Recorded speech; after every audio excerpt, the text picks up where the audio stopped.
지금부터 테슬라에 대한 얘기 간단하게 하고 마치도록 하겠습니다. 테슬라 제휴에서 써놨어요. 지난번에 트럼프의 반응이 두려웠던 거지. 이게 어떻게 나올지 알 수가 없잖아. 주가가 폭락할 수도 있으니까 그러면 폭락한 데 사는 게 맞다고 생각을 했고, 그 다음에 일론 머스크가 나는 아메리카 땅 안 만들 거야 취소해 발언을 해버리면 또 급등할 수도 있고, 그런데 지금 로보택시가 점점 확장되고 그러면서 텍사스 오스틴에서만 로보택시를 출시했다가 이제 캘리포니아하고 애리조나까지 확인되면서 주가가 오르고 있습니다. 소요 메리트가, 저는 애리조나 교통부에 직접 확인했습니다. 6월 26일 테슬라는 캘리포니아주에서 자율주행 로보택시 서비스 운영을 위한 인증 절차를 시작하기에 해당 업체에 연락했습니다. 테슬라는 자율주행자 관련 인증 신청을 모두 완료했습니다. 그래서 거기서 답변이 온 거를 했어요. 테슬라는 6월 26일 자율주행 차량 라이드 쉐어링 서비스와 관련하여 인증 절차를 시작하기에 했다. 애리조나 교통국 차량국에서 연락했다. 테슬라는 운전자가 있는 상태와 없는 상태 모두에서 자율주행 차량 시험이 운행하기 위해 인증을 시작했다. 이 결정은 이달 말에 나올 거다. 그래서 이게 점점 확산되는 겁니다. 텍사스 오스틴에서 시작했다가 이제 캘리포니아까지 그렇게 애리조나까지 점점 늘려지고 있는 게 눈으로 확인되고 있고, 그것 때문에 주가가 4.7% 올랐어. 목요일 저녁에. 일론 머스크는 그룹이 다음 주에 테슬라 차량에 탑재될 것이다. 그룹이 탑재되면 어떻게 된다 했어요? 야, 해운대 가자 그러면 지가 알아서 네 알겠습니다 가는 거야. 저기 강릉 가자 그러면 경포대 가자 그러면 경포대 가는 거야. 이제 이 근록이 되면 이제 대화가 가능해지는 건데, 대화 말로 하면 돼요. 티맵 이런 데서 저기 서울시청 가려면 서울시청 이래 가잖아, 그죠? 얘는 뭐라 그래요? 서울시청 가자 그러면 네 서울시청 갈게 이러는 거야. 지난번에 챗GPT 대하는 거 보여드렸잖아, 그죠? 들려드렸잖아. 뭐 그런 시대로 바뀌는 거야, 얘가. 그래서 조만간에 근록이 탑재될 거라는 겁니다. 근록이 테슬라 차량에 곧 적용될 예정이다. 늦어도 다음 주에는. 이번 주 말 오스틴의 더 넓은 지역으로 서비스가 확장될 거다. 베이 지역은 언제냐? 규제 승인을 기다리고 있지만 아마도 한두 달 안에 될 거다. 베이 지역이 저쪽인 것 같아요. LA 지역인 것 같아요. 근데 우주 대지라는 사람이 우리나라 사람인가 봐요. 야, 우리나라는 FSC도 언제 할 거냐? FSC도 한국에도 보내라. 그러니까 일어났으면, 그러니까 일론 머스크 나는 깨어 있다 이렇게 답변을 달았어요. 답변을 달아서 곧 한국에도 곧 될 거라고 100% 확신한다고 답글을 달아서 이 사람이 갑자기 유명해졌어. 우주대지가 자기 깜짝 놀랐다는 거야. 일론 머스크가 답글을 달을 줄 몰랐다는 거지. 그리고 우주대지가 갑자기 유명해졌어. 재밌습니다, 그죠? 조만간에 한국도 FSD가 될 것 같습니다. 그래도 우리는 테슬라 안 산다고, 꾹 참아야 된다고.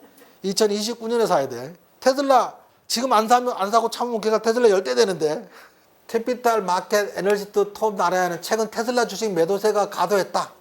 테슬라의 시장 선도력, 수익, 현금 창출 능력, 현금 보유는 성장 자금을 조달하는 데 중요한 강점이다. 나라야는 장기적인 관점에서 볼 때 현재 어려운 시기를 견뎌낼 수 있다고 주장했다. RBC는 테슬라 핵심 자동차 사업 가치를 매출의 한 배로 평가하지만 메가팩 에너지 저장 시스템, 자율주행, AI 같은 장기 투자 종목에 높은 가중치를 부여한다. 그래서 테슬라 주가는 매도세가 가도했다. 뭐 이런 의견이었고요. 대나이브주가 테슬라 이사인 우리 견해로 다음 세 가지 조치를 취해야 된다. 노숙객에게 25% 의결권을 부여하는 새로운 보상 패키지. 이는 XA의 합병의 길을 열어준다.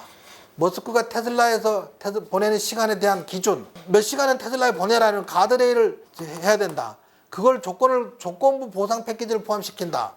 정치적 활동에 대한 감독을 강화해야 된다. 그러니까 일론 머스크가 닥쳐 대나이브 좀 이렇게 shut up Dan 이렇게 댓글을 달았어요. 제가 요거 생각을 한번 해봤어요. 로보택시가 연간 수익이 얼마나 될 거냐. 보통 이제 내가 운행하려고 산 사람이 출근해 있는 시간에 얘가 나가 돈 벌어오는 걸 얘기하는 거야. 돈 벌어오는 걸 얘기를 한 건데, 얘가 한 번 타는데 4.2달러라고 가정을 하고요. 이 하루에 10번 정도 손님을 태운다고 가정을 하면 4.2 곱하기 10회 곱하기 20일 곱하기 12개월은 $10,000 정도 돼요. 15번 정도면 $15,000 정도 됩니다. $10,000 같으면 4년이면 이제 원금 회수하는 거지, 원금. 차 사기가 훨씬 쉬워지는 거죠. 그냥 가정해 본 겁니다, 제가 가정. 주말에는 내가 타야지. 4, 5년 지나면 저게 되는 거죠. 테슬라 직원 10%를 옵티머스 로봇으로 교체한다면 25억 달러가 절감된다는 거지. 3조 정도. 그래서 테슬라 공장에 옵티머스 로봇이 10%만 대체해도 어마어마한 저게 된다고 얘기를 하는 겁니다. 모건 스탠리 한 분석가는 최근 보고서에서 테슬라가 전체 인력의 10%만 옵티머스 로봇으로 대체하면 20억 달러를 절감할 수 있다. 각 로봇에 $20만 수년제 가치를 부여하고 어쩌고저쩌고 막 쭉 계산을 했는데, 노동력을 옵티머스 로봇으로 대체를 한다면 인건비를 훨씬 줄어들겠죠. 훨씬 줄어들 겁니다. 테슬라의 두 강세론자가 일론 머스크 이사회 정치에 대한 서로 다른 통찰력을 보유한다 해서 데나이브주하고 캐시우드하고 정리를 하면, 데나이브주는 뭐 이런 해서 결론은 머스크를 CEO로 계속 둘 것이며 이사회가 즉시 나서야 하며, 데나이브주는 테슬라 목표 주가를 $500를 유지했다. 그 다음에 이제 캐시우드는 머스크의 정치 활동 논란에 대해서 우려하지 않는다. 이전에도 이거보다 더 심한 일도 있었다. 우리는 이사회 경영진을 신뢰하며 정치에 개입하지 않는다고 말했다. 머스크가 최근 다시 전기차 사업에 집중하는 모습이다. 머스크는 뭔가 몰두하면 되게 해낸다. 백악관에 있을 때보다 더 열정적으로 일하는 것 같다. 그래서 최근 하락세가 있었지만 11개월간 약 19% 상승했다. 뭐 이렇게 얘기를 했습니다. 그래서 며칠 전에 이제 캐시우드가 인터뷰하는 영상을 워렌 TV 유튜브에 올렸어요. 그죠? 그래서 캐시우드는 긍정적으로 바라보는 거고, 데나이브주는 걱정스러운 눈빛으로 바라보고 있는 겁니다. 누구 말이 틀리다 맞다의 문제가 아니고, 이런 관점도 있고 저런 관점도 있다. 이렇게 생각을, 둘 다 맞죠. 둘 다 누구 맞고 틀리고 둘 다 맞습니다. 둘 다. 걱정할 수도 있고 믿을 수도 있고. 우리는 어떻게 하는 거냐? 주식 사자 그랬잖아. 저는 캐시우드 편인 거지. 테슬라가 인도에 공식 출시했다. 쇼룸을 오픈했다고 합니다. 인도에. 인도가 차가 들어가려면 인도는 70몇 프로의 관세에다가 보유세가 그게 뭐 30몇 프로, 부유세가 그래 30몇 프로 해가지고 5만 달러 차가 10만 달러짜리가 차가 되는 거야. 그 부자가 아니면 차를 못 타는 거지. 이제 그거에 대해서 계속 협상을 하고 있었어요. 그리고 관세가 예를 들면 한 절반 떨어지거나 떨어져야지 저게 되는 거죠. 만약 그 관세가 있으면 많이 못 파는 거지. 근데 인구가 워낙 많아서 그래도 부자가 많을 거야. 그죠? 한국 전체 인구만큼 될 수도 있어.